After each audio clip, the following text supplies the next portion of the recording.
In the land of grills, would you believe it? It's March 1st, 21 degrees. We had some snow, about 1.5 inches of snow yesterday afternoon. But today I'm feeling like ribs. And I was thinking, let's just do a Weber kettle thing. No thermostatically controlled blower, but let's add a few things. You see, we got the insulated woolly bully blanket on the top, and we've got the Only Fire. I'll show you this. The Only Fire Kamado setup with the stones underneath.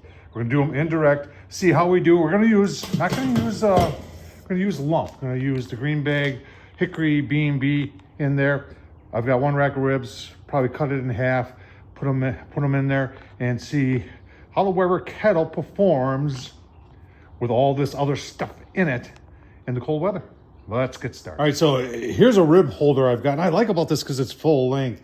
And you could do 1, 2, 3, maybe even 4 and 5 in here, standing them up.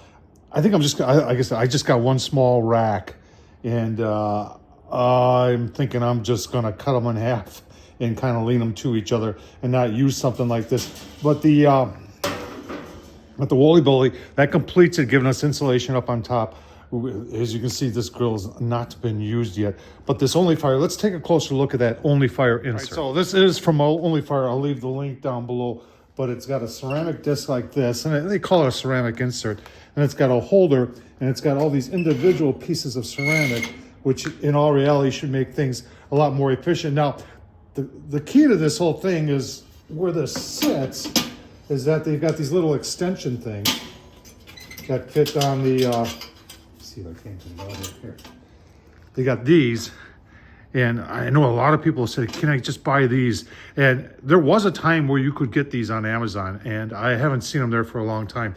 But they do come with the Only Fire, and one could probably try and make something like this. So there it is right there. That's the key to this whole thing, is it raised the grate up to almost the lip of the kettle. Let's get the B&B in there. Let's go take a look at the ribs. Let's get it fired up, see what it does. All right, there's the 2 half racks. I got these on sale for like $9 for the whole rack. I thought that was a great deal. If you're wondering what I'm using, first took the silver skin off.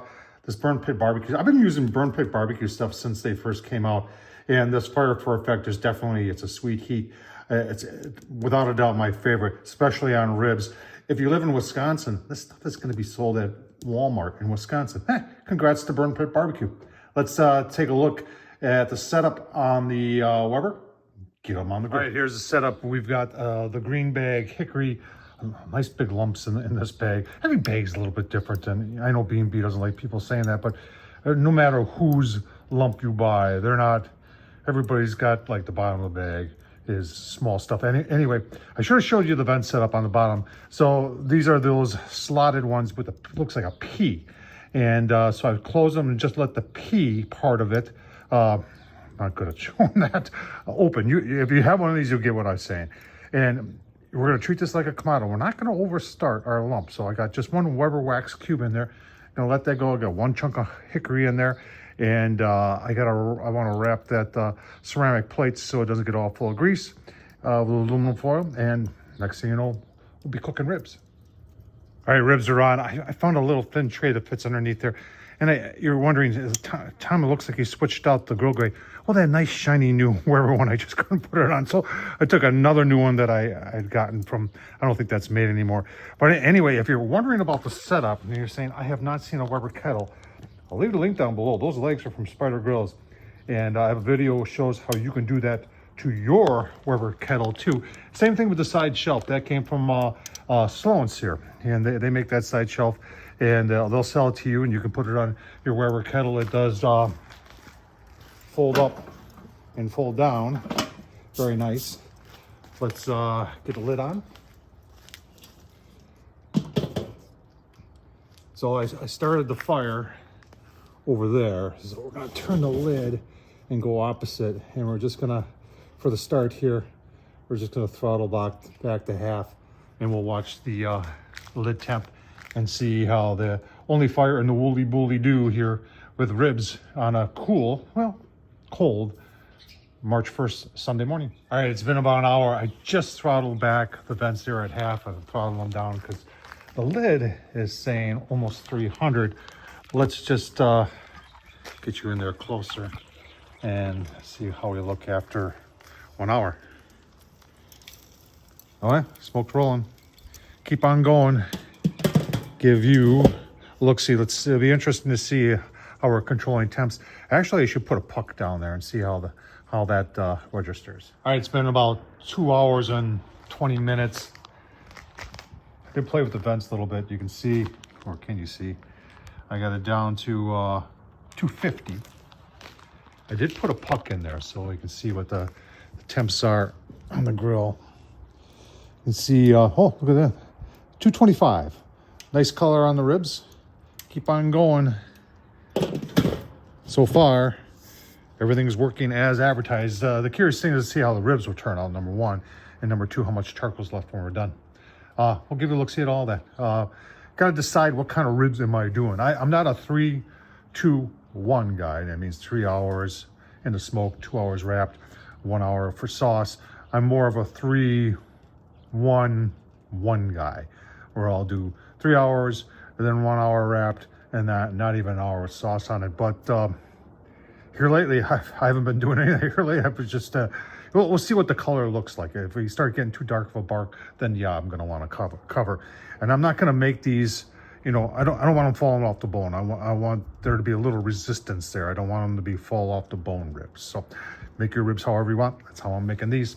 Give you a couple more look-sees. All right, smoke's rolling. We are a little over 3 hours. I did open up the vents a little bit.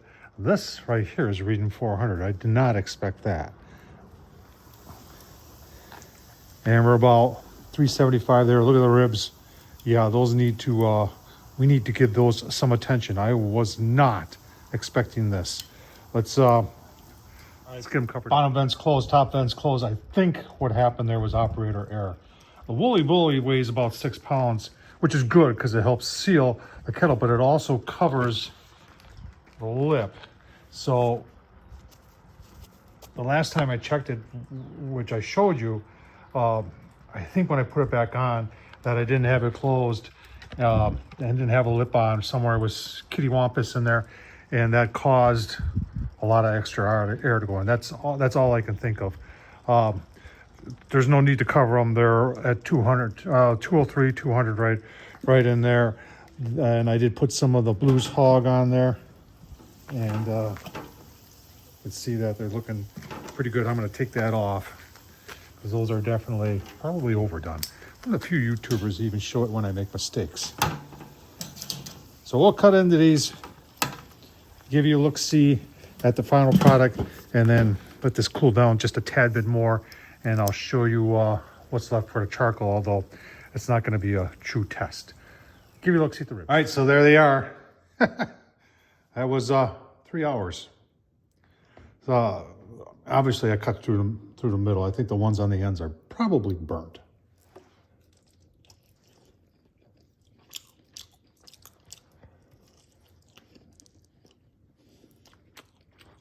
It's a good rib.